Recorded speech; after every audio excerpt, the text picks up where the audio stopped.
السلام علیکم ورحمۃ اللہ وبرکاتہ۔ تو دوستو، حضرت مغیرہ بن شعبہ رضی اللہ تعالیٰ عنہ سے روایت ہے کہ نبی کریم صلی اللہ علیہ وسلم نے ارشاد فرمایا کہ جن لوگوں کا انتقال ہو چکا ہے ان کو برا مت کہو، اس لیے کہ مردوں کو برا کہنے سے زندہ لوگوں کو تکلیف ہوگی۔ دوستو، ایک اور حدیث جو حضرت عبداللہ ابن عمر رضی اللہ تعالیٰ عنہ سے مروی ہے کہ حضور صلی اللہ علیہ وسلم نے ارشاد فرمایا،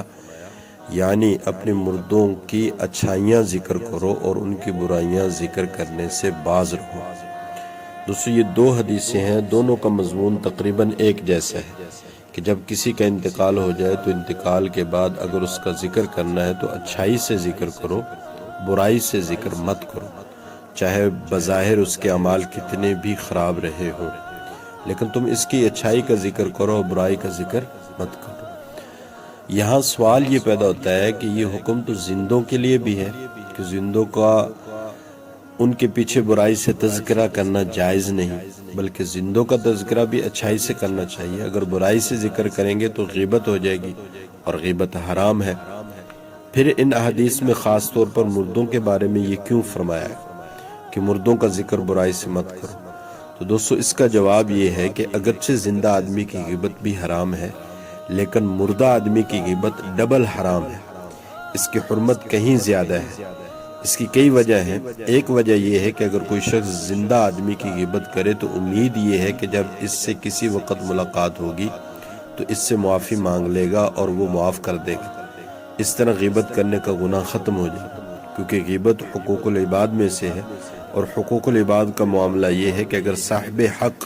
معاف کر دے تو معاف ہو جاتا ہے، لیکن جس شخص کا انتقال ہو گیا اس سے معافی مانگنے کا کوئی راستہ نہیں بچا، وہ تو اللہ تعالیٰ کے یہاں جا چکا ہے، اس وجہ سے وہ گناہ معاف ہو ہی نہیں سکتا، اس لیے یہ گناہ ڈبل ہے۔ مرنے والے کی غیبت منع ہونے کی دوسری وجہ یہ ہے کہ اب تو وہ اللہ تعالیٰ کے پاس پہنچ چکا ہے، اور تم اس کی جس برائی کا ذکر کر رہے ہو سکتا ہے کہ اللہ تعالیٰ نے اس کی اس برائی کو معاف کر دیا ہو اور اس کی مغفرت کر دی ہو۔ تو اس صورت میں اللہ تعالیٰ نے تو معاف کر دیا اور تم اس کی برائی لیے بیٹھے ہو، جس کا مطلب یہ ہے کہ اللہ تعالیٰ کے فیصلے پر اعتراض ہو رہا ہے کہ یا اللہ، آپ نے تو اس بندے کو معاف کر دیا لیکن میں معاف نہیں کرتا، وہ تو بہت برا تھا، استغفر اللہ۔ یہ اور بڑا گناہ ہے۔ تیسری وجہ دوستو یہ ہے کہ زندہ آدمی کی غیبت میں بعض صورتیں ایسی ہوتی ہیں جو جائز ہوتی ہیں۔ مثلا ایک آدمی کی عادت خراب ہے، اس عادت کے خراب ہونے کی وجہ سے اندیشہ یہ ہے کہ لوگ اس سے دھوکہ میں مبتلا ہو جائیں گے یا وہ کسی کو تکلیف پہنچائے گا۔ اب اگر اس کے بارے میں کسی کو بتا دینا کہ دیکھو اس سے ہوشیار رہنا، اس کی یہ عادت ہے، یہ غیبت جائز ہے کہ اس کی یہ عادت خراب ہے، اس سے تاکہ لوگوں کو نقصان نہ پہنچے، تو اگر کسی نے یہ غیبت کر لی تو یہ غیبت جائز ہے، اس لیے کہ وہ اس کا مقصد دوسرے کو نقصان سے بچانا ہے۔ لیکن جس آدمی کا انتقال ہو گیا ہے وہ اب کسی دوسرے کو نہ تو تکلیف پہنچا سکتا ہے اور نہ دوسرے کو دھوکہ دے سکتا ہے، اس لیے اس کی غیبت کسی بھی وقت حلال نہیں ہو سکتی۔ اس وجہ سے خاص طور پر فرمایا کہ مرنے والوں کی غیبت مت کرو اور نہ برائی سے ان کا تذکرہ کرو۔ دوستو، چوتھی وجہ خود حدیث شریف میں جناب رسول اللہ صلی اللہ علیہ وسلم نے بیان فرما دی، وہ یہ کہ تم نے یہ سوچ کر مردے کی غیبت کی کہ وہ تو مردہ اب اللہ تعالیٰ کے یہاں جا چکا ہے، میری برائی کرنے سے اس کو نہ تو تکلیف پہنچے گی اور نہ ہی اس کو اطلاع ہوگی، لیکن تم نے یہ نہ سوچا کہ آخر اس مردے کے کچھ چاہنے والے بھی تو دنیا میں موجود ہیں۔ جب ان کو یہ پتہ چلے گا کہ ہمارے فلاں مرنے والے قریبی عزیز کی برائی بیان کی گئی ہے تو اس کی وجہ سے ان کو تکلیف ہوگی۔ فرض کریں کہ آپ نے کسی زندہ آدمی کی غیبت کر لی تو آپ کے لیے یہ آسان ہے کہ جا کر اس سے معافی مانگ لے، وہ معاف کر دے گا تو بات ختم ہو جائے گی۔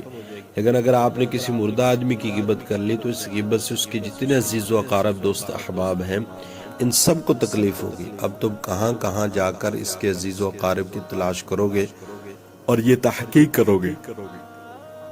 کہ کس کس کو تکلیف پہنچی اور پھر کس کس سے جا کر معافی مانگو گے۔ اس لیے مردے کی غیبت کرنے کی برائی بہت زیادہ شدید ہے، لہٰذا زندہ آدمی کی غیبت تو حرام ہے ہی، لیکن مرنے والے کی غیبت اس کے مقابلے میں زیادہ حرام ہے۔ اور اس کی معافی بھی بہت مشکل ہے۔ اس لیے حضور اکرم صلی اللہ علیہ وسلم نے فرمایا کہ مردوں کی برائی بیان نہ کرو، صرف اچھائی بیان کرو۔ صرف ایک صورت میں مردے کی برائی بیان کرنا جائز ہے، وہ یہ کہ کوئی شخص گمراہی کی باتیں کتابوں میں لکھ کر دنیا سے رخصت ہو گیا، اب اس کی کتابیں ہر جگہ پھیل رہی ہیں، ہر آدمی اس کی کتابیں پڑھ رہا ہے، لہذا اس شخص کے بارے میں لوگوں کو یہ بتانا کہ شخص نے عقائد کے بارے میں جو باتیں لکھی ہیں وہ غلط ہیں اور گمراہی کی باتیں، تاکہ لوگ اس کی کتابیں پڑھ کر گمراہی میں مبتلا نہ ہوں۔ بس اس حد تک تو اس کی برائی بیان کرنے کی اجازت ہے۔ اس میں یہ بھی ضروری ہے کہ اس حد تک اس کے بارے میں لوگوں کو بتایا جائے جس حد تک ضرورت ہو، لیکن اس شخص کو برا بھلا کہنا یا اس کے لیے ایسے الفاظ استعمال کرنا جو گالی میں داخل ہو جائے، یہ عمل پھر بھی جائز نہ ہو، اس لیے کہ اگرچہ وہ اپنی کتابوں میں گمراہی کی باتیں لکھ گیا، لیکن کیا معلوم کہ مرتے وقت اس کو اللہ تعالیٰ نے توبہ کی توفیق دے دی ہو اور اس توبہ کی وجہ سے اللہ تعالیٰ اس کو معاف فرما دے، لہذا اس کے لیے برے الفاظ استعمال کرنا، مثلا یہ کہنا وہ تو جہنمی تھا وغیرہ الیاذ باللہ، یا کسی طرح جائز، یہ کسی طرح بھی دوستو جائز نہیں، کیونکہ کسی کے جہنمی ہونے یا نہ ہونے کا فیصلہ صرف ایک ذات کے اختیار میں ہے، وہی فیصلہ کرتا ہے کہ کون جنتی اور کون جہنمی ہے، لہذا تم اس کے اوپر جہنمی ہونے کا فیصلہ کرنے والے کون ہو، اور تم اس کے بارے میں یہ کیسے فیصلہ کر لیا کہ وہ مردود تھا۔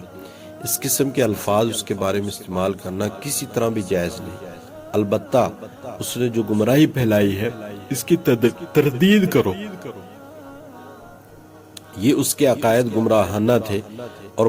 کوئی شخص ان عقائد سے دھوکے میں نہ آئے، لہذا جو بات حضور اقدس صلی اللہ علیہ وسلم نے ارشاد فرمائی یہ یاد رکھنے کی ہے کہ مرنے والوں کے محاسن ذکر کرو اور اس کی برائیوں کو ذکر کرنے سے پرہیز کرو۔ اس حدیث شریف میں صرف برائیوں سے پرہیز کرنے کا ذکر نہیں بلکہ ساتھ میں یہ بھی فرما دی کہ اس کی اچھائیاں ذکر کرو، اس کی اچھائیاں ذکر کرنے کی ترغیب دی۔ دوستو میں نے اپنے بعض بزرگوں سے اس کی حکمت یہ سنی ہے کہ جب کوئی مسلمان کسی مرنے والے کی کوئی اچھائی ذکر کرتا ہے یا اس کی نیکی کا تذکرہ کرتا ہے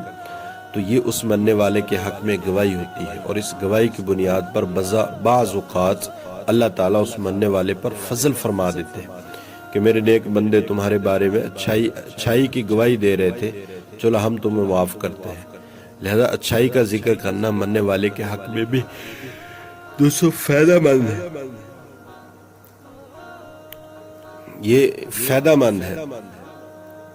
اور جب تمہاری گواہی کے نتیجے میں اس کا فائدہ پہنچ گیا تو کیا بعید ہے کہ اللہ تعالیٰ اس کے نتیجے میں تمہاری بھی مغفرت فرما دے اور یہ فرما دے کہ تم نے میرے ایک بندے کو فائدہ پہنچایا، لہذا ہم تمہیں بھی فائدہ پہنچاتے ہیں اور تمہیں بھی بخش دیتے ہیں۔ اس لیے فرمایا یہ صرف یہ نہیں کہ مرنے والے کا برائی کے ساتھ تذکرہ مت کرو، بلکہ فرمایا کہ اس کی اچھائیاں ذکر کرو، اس سے انشاءاللہ ان کو بھی فائدہ پہنچے گا اور تمہیں بھی فائدہ پہنچے گا۔ دوستو ایک اور حدیث میں اسی مضمون کی